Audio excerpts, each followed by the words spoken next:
Hello and welcome to the news at When, just over 2,000 years ago, when a series of emperors from Rome, calling themselves Roman emperors, decided to try and add Britain to their ever-growing empire.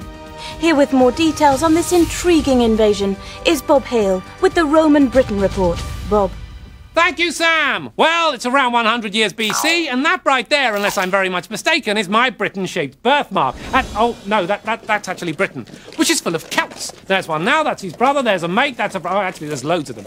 And they live a happy tribal life in little mini-kingdoms, just like they have done since the Iron Age.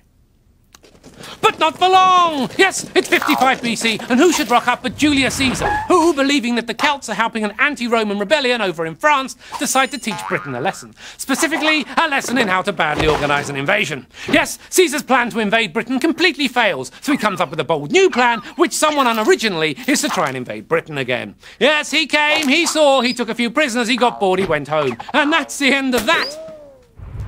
But not for long! Yes, next up to try and add Britain to the Roman Empire is crazy Caligula, who forgets to tell his troops about the invasion and has to cancel the whole thing.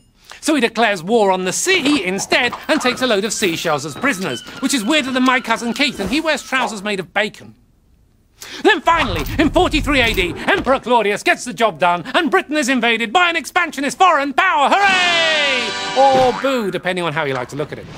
Claudius sweeps through what we now call England using a tried and tested combination of smooth talk and unimaginable violence. But the Celts are no pushover. No siree, whoever that is.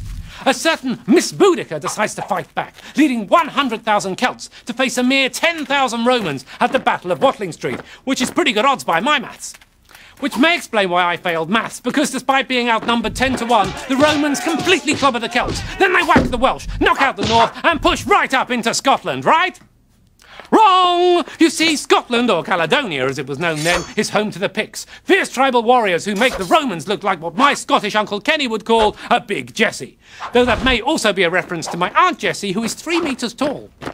Yes, after repeated attempts to invade Caledonia end with beaten Romans, in every sense, it's Emperor Hadrian who decides to simply seal the Picts in by building a massive wall right across the country, and I'm not even joking. Yes, it's Hadrian's Wall with Caledonia to the north and Britannia to the south. So there we have it. The northern edge of the Roman Empire is established, everyone knows where they stand, and that's the end of that. But not for long! You see, the lowland Picts in the south of Caledonia start trading with the Romans, but every time the Romans cross Hadrian's Wall to do a deal, the highland Picts from up there run down and attack them. So the new emperor, Antonius Pius, comes up with a groundbreaking new plan. Another wall! Yes, he builds the Antonine Wall, which cuts off the warring Highlanders from the trading Lowlanders. It's brilliant. It's inspired. It's a complete waste of time, as the Highlanders just climb over the wall and attack them anyway, until... in 211 AD, when Emperor Septimus Severus says enough is enough, or the Latin equivalent, and decides to finally show these Picts what the Romans are made of. He invades, he fights, he is completely beaten. Beaten like the eggs in my Aunt Jessie's Victoria sponge mixture, and let's not forget, she's 3 metres tall with arms like oak trees. Anyway, realising that they'll never conquer Caledonia, the Romans concentrate on Britannia instead, and what a job they do! They introduce Roman roads, Roman food, Roman coins, and Roman noses. And Britain lives quite happily under Roman rule for 4 long centuries, until finally, with Rome itself under threat from invaders, in 410 AD, the Roman army leaves Britain, taking their technology and noses with them, and plunging Britain into a cultural decline often referred to as the Dark Ages. And how dark was it? Well, by my estimations, at least as dark as this. I genuinely don't know what just happened. Back to you, Sam.